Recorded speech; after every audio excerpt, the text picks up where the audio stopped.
Leli cala layiswa ezisebenzi zenkantolo ngoZibandlela wangonyaka owedlule. UZuma usola uRamaphosa ngokuba nomthelela kuleli cala ngokungazithatheli phezulu ikhalazo zakhe ngomshushisi uDowner.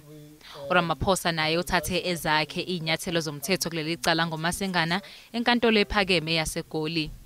Wafaka isicelo esiphuthumayo evimbela uZuma ukuba angakwazi ukuthatha inyathelo kulolu daba ngenxa yalokho akuzange kudingeke ukuba avele yena siqu sakhe enkantolo.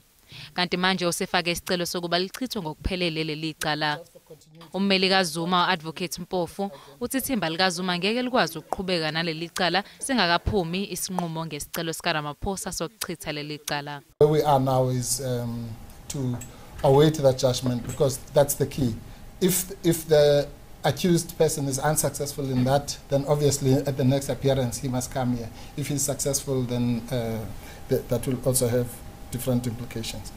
Umpofu uthi bacele leli cala lihlehliswe isikhathi esithe xaxa ukuze bagweme ukubuyela enkantolo ngaphambi kwalesi sinqumo ngoba lokho kusho ukuthi leli cala liyophinde lihlehliswe futhi. If it pleases your lordship, we would ask for a longish postponement so that at the next appearance, of course, we'll also report back to the court and take it from there as we're doing now.